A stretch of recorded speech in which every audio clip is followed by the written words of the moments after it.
Josh Hasten here, Israel Uncensored, Land of Israel Network at thelandofisrael.com. It is December the 10th, the 22nd of Kislev, 5778, nearing the end of 2017 here. Hope you're doing well in your part of the world. Always get in touch with me. I appreciate each and every email, Josh at thelandofisrael.com, on Facebook, Joshua Hasten, and on Twitter at Josh Hasten. And we're recording for tomorrow's show, and so much going on in the news here. Unfortunately, a lot of it is bad here in Israel today, this Sunday.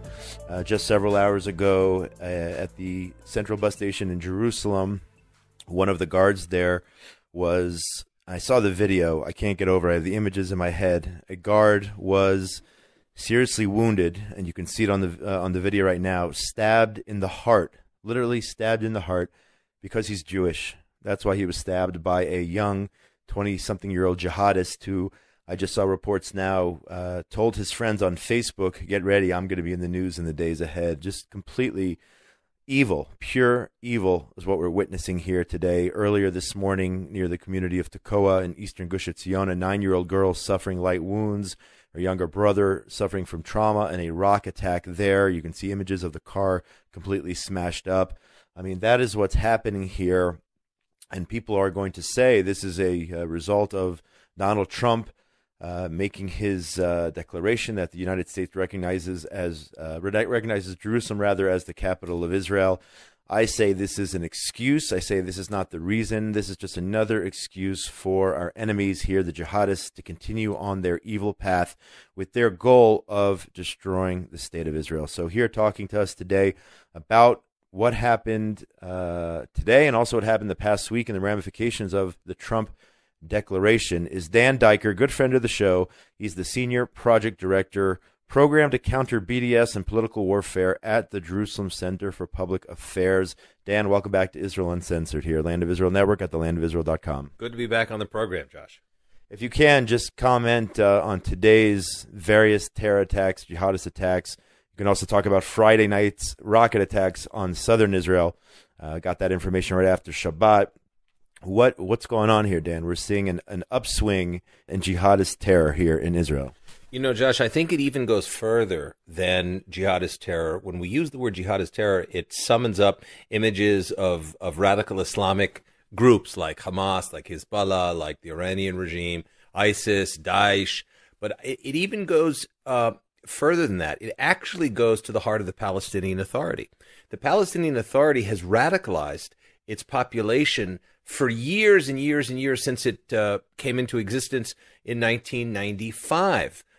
And you know, this is the major problem when these young people on the social networks talk about drawing media attention, drawing Jewish blood. They have been radicalized by a Palestinian Authority leadership, the so-called moderate leadership that won the Nobel Prize in 1994 when Yasser Arafat collected the Nobel Prize with Rabin and Peres. They have spent the last 24 years inciting to murder, radicalizing their population, and so you know they need any excuse in order to start rampaging and murdering Israelis. And we've seen this before. We've seen it in the mini terror campaign of 2015, 2016. This is the result of incitement to murder and radicalization, messages that are being conveyed by Mahmoud Abbas and the Palestinian Authority leadership. And I think that those are the people that must be held responsible, not somehow Israel for receiving the recognition of the American people. The American people have recognized Jerusalem as the capital of Israel, which is a fact as clear as apple pie and Chevrolet are American, and yet Israel pays the price when people's anger, or the anger of the jihadis and the anger of the Muslim world, is really directed at President Trump.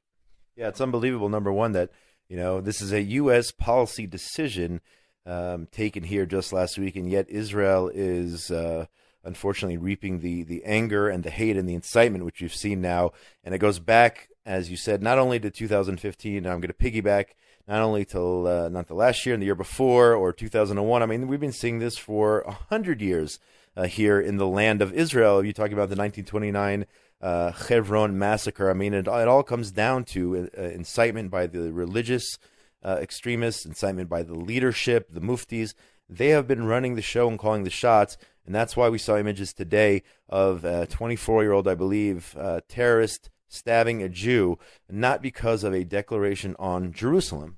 Well, the problem, Josh, and many people in the West are unaware of this problem, but that the Northern Islamic movement that is based up in the Northern Triangle, north of Haifa, where there is a very large Israeli Arab population that is subjected to radical Islamic messages from Sheikh Raed Salah and the Northern Islamic movement. These are the fellow travelers of the Hamas. They come out of the same type of Islamic jihad and Muslim Brotherhood ideology, and they have promoted this extraordinary campaign that we've seen since the second terror campaign, the terror intifada of 2000, the Al-Aqsa intifada.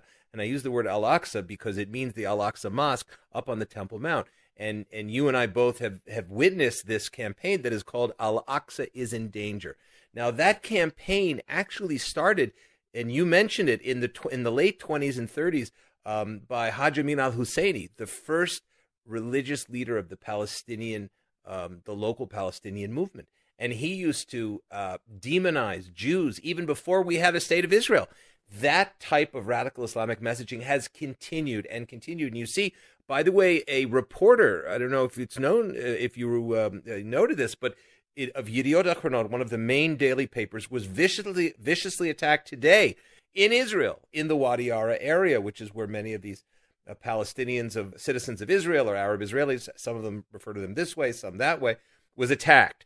And therefore, the massive Islamic radicalization around the Temple Mount by these radical preachers goes to the root of the problem. So it's important for our friends in the United States and around the world to understand that it's not because Israel was recognized as having a Jewish capital in Jerusalem, but it is radical Islamic messaging that has been going on for decades and decades, and Israel sort of lets it go and makes do because we focus on the physical terror more than the ideological terror. In other words, to put it from another perspective, and I've talked about this a lot, for those who still think this is about the settlements, I mean, I think Dan just explained how this has nothing to do with Israel's defensive Six-Day War of Survival in 1967, and this has been going on for not only 50 years, but 70 years and 100 years. And this is nothing new. I mean, maybe they'll come up. I saw over the weekend Hamas was calling this, I think they're using the terms over and over again, Dan. They're calling it the Jerusalem Intifada. I mean, maybe they'll refer to this as the Donald Trump Intifada.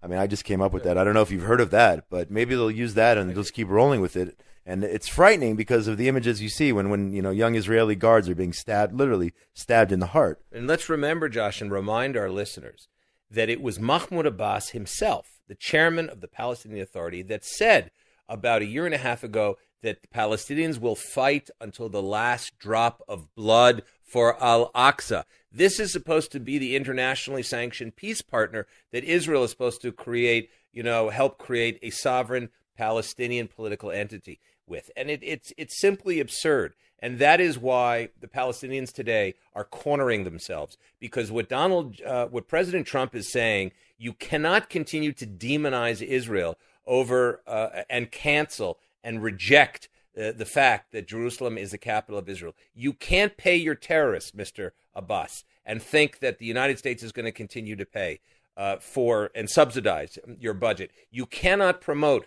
the boycott, divestment, and sanctions and the anti-normalization movement and think that the United States is going to put up with it. So this is a stern warning to the Palestinians. Unfortunately, many people in the West, very much so in large swaths of the Jewish community, are still adhering to the PLO messaging as opposed to watching what's happening on the ground as the president and his advisors, Mr. Greenblatt, Mr. Kushner, and Ambassador Friedman, have been watching very carefully. For those who think that this is some amateurish move by Donald J. Trump. This was an orchestrated, a strategic move that was the result of months and months of discussions with the Arab Sunni world. And pay attention that neither Jordan nor Saudi Arabia came out with scathing responses to the Trump declaration recognizing Jerusalem as the capital of Israel. And that is the key to understanding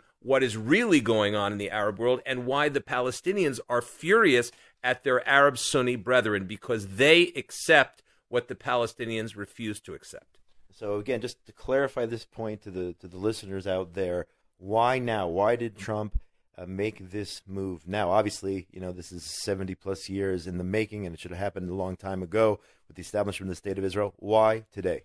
President Donald Trump understood that if Israel is going to be called upon to be a partner in what the president has called the ultimate deal, the United States is going to have to recognize what virtually every Israeli recognizes, and that is that Jerusalem is the capital of Israel, and that Jerusalem is not for sale, and that Jerusalem is not going to be again divided like Berlin was divided. That is so clear to the vast majority of Israelis, and therein lies the disconnect with Israel's brothers and sisters across the seas, because people think that there's going to be some divided city and that the Palestinians are going to move in to the eastern side of Route 1 and then, inviting ISIS and inviting Al-Qaeda and inviting all the Salafists and the Hamas and the Muslim Brotherhood militants, and that is simply not going to happen. So by declaring that Jerusalem is the capital of Israel, it creates trust with the Israeli public, with the Israeli government, with our elected representatives, and enables Israel to make additional land concessions if it's called upon to do that in certain areas of the West Bank that Israel could, according to its current government, possibly live with. That itself is a very controversial debate, Josh, but that is what's being teed up here, is that they want to foster trust in Israel by correcting decades of injustice from the United States and other Western governments, to say that Jerusalem's the capital of Israel, in order to give Israel in the trust that Israel can become a part of this ultimate deal. The real question is whether the Palestinians have any ability whatsoever to be a partner to this process. My analysis would be no, based on how we are observing their current political violent behavior. My listeners definitely know, Dan, that I personally am against all land concessions in any shape or form. My listeners know that, and I understand what you're saying in terms of the Trump administration possibly trying to win our trust in order for that to happen in the future. I hope it does not lead to that. I would like to see Jerusalem declared the capital by the United States administration as a matter of policy, not as a means perhaps to try to soften a blow later on. I hope it doesn't come to that. But the last question before we go here, just what can we expect in the days and weeks ahead following the declaration? And, it's only been 72 hours or so since we've seen a spike in violence, if you will. And my listeners also know that I always talk about how the rocks are coming every single day. And it isn't just in the last 24 hours or 48 hours. And we've had rockets from time to time over the last several months. It isn't just because or necessarily as a result of this declaration. But what can we expect here on the ground? What's your prediction as to what's going to happen in the days, weeks, and months ahead? And let's all be safe at the end of the day. Absolutely. Let's all be safe. And I, after working and living here for almost 30 years, I think that anyone who tries to predict what will go on in the unpredictable Middle East should not go to Las Vegas and play the craps tables. But what I think we can expect is a calming down, is a calming of the situation, especially if Saudi Arabia and Jordan, Josh, is very much quietly understands that its vital interests in Jerusalem are being protected by the Trump declaration. Now, it is true that Jordan is very concerned about restiveness of its large Palestinian population in Jordan, and the Hashemite kingdom is always frightened that it could be potentially not overthrown, perhaps because there are too many other balancing problems that they have within Jordan, like the Syrian refugee crisis, like the former Iraqi refugee crisis, all in Jordan. But Jordan's interest as the custodian of the Muslim holy shrines in Jerusalem is protected by the Trump declaration, and they know it very well. That's what people don't talk about in the West, that at the end of the day, the reason that Jerusalem will always stay in the hands of the Israelis, and remember, the president used the word status quo. That was a signal to the Jordanians that its interests are being protected by Israel, allowing the Waqf, the Jordanian Waqf, to continue to control what goes on in the Temple Mount for Muslims. And I think what we can expect is uptick in violence, downtick in violence, and as long as the Netanyahu government plays it smartly and doesn't take any rash decisions, things will calm down as the way they have in the past years, and we'll continue to manage this situation and protect Jerusalem for all faiths, which is it's the only possible way for all faiths, is when Israel is the security sovereign over its own capital city. Dan Diker, thanks so much for being on the show today. Senior Project Director, Program to Counter BDS and Political Warfare at the Jerusalem Center for Public Affairs. It's always a pleasure to have your unique and in-depth insight on our program. You're doing a great service for our listeners. We appreciate it here on the Land of Israel Network. Thanks so much for your time. Great privilege to be on your program, Josh. We're going to take a short break. I got a lot more to say, and we're coming right back. Thanks to Ben Bresky for all the hard work you do to make sure that we have sound. Without Ben Bresky, there is no sound. We can't make these shows possible. Josh Hasten here, broadcasting from Gush Etzion, Israel, Sunday, December 10th, 2017, 22nd of Kislev. We'll take a short break. Be right back.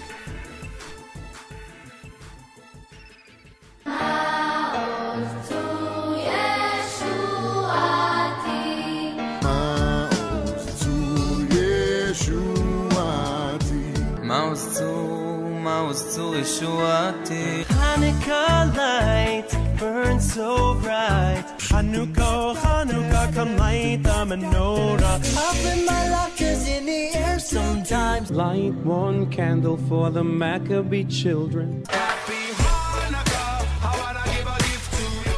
Hi, this is Josh Hasten, host of Israel Uncensored. And on behalf of all of the show hosts here, we want to wish our listeners all over the world a happy Hanukkah and all the best from Jerusalem. Happy holidays from the team here at thelandofisrael.com.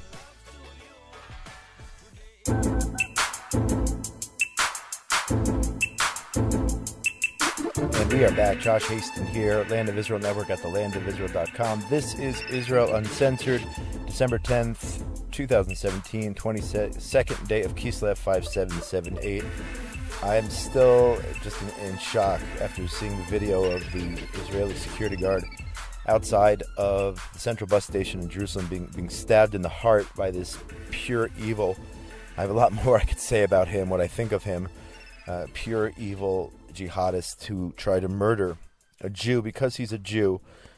Use any excuse you want, an American declaration about Jerusalem as a reason to stab a Jew in the heart.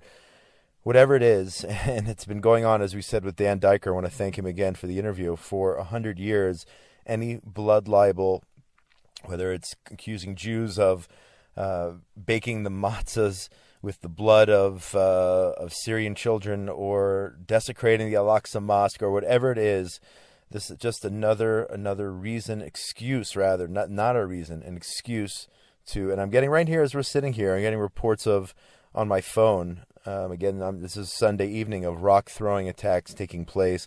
The excuse blaming Israel because of a long overdue declaration by the President of the United States and the recognition by the U.S. of Jerusalem as Israel's capital. Not that we need the recognition. We know what our capital is, but it helps in so many ways. And as Dan Diker, he mentioned that the reason why Jordan and Saudi Arabia did not go crazy, the Arab Sunnis in the area, is because they recognize this reality, and they know that Jordan in particular, their interests are protected by Israel controlling Jerusalem, and not, who knows, some type of Palestinian Authority or Hamas terror gang or who knows what.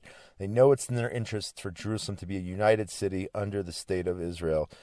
I want to thank Dan Diker again for that great interview. Other news related to what's going on here. The IDF destroys a Gaza attack tunnel, which was crossing into Israeli territory. Times of Israel and really everybody here Sunday is reporting on this. 6 weeks after blowing up another tunnel which was being built by Islamic Jihad with the goal of course, infiltrating Israeli communities in the Gaza border area, the IDF announced that it has destroyed another one of these attack tunnels coming from the southern Gaza Strip, entering Israeli territory. The army announced today on Sunday. The military said the tunnel was 1 kilometer long, constructed by Hamas. It began in Khan Yunis, that's in southern Gaza, extended hundreds of meters inside Israeli territory. This could have been a disaster should that tunnel have been used. So Israel now pursuing these attack tunnels, now the policy and building an underground detection system and everything. I mean, it all goes back to the Gaza expulsion of 10,000 Jews. We can thank that policy for this, because without an IDF presence, without an Israeli presence in Gaza, we now have to worry about rockets and attack tunnels. There were some rockets before, let's not make that mistake, but they increased by 500% the day Israel left and in the years that followed. And now we have to deal with underground tunnels. These are Band-Aids. We need these types of systems which can detect the tunnels, but they are Band-Aids, and ultimately Hamas will have to be destroyed.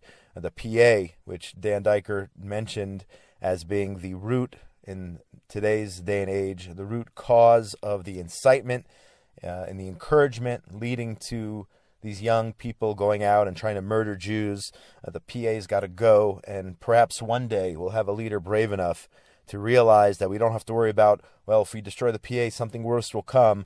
That mentality, we can see where that's gotten us over the last several decades.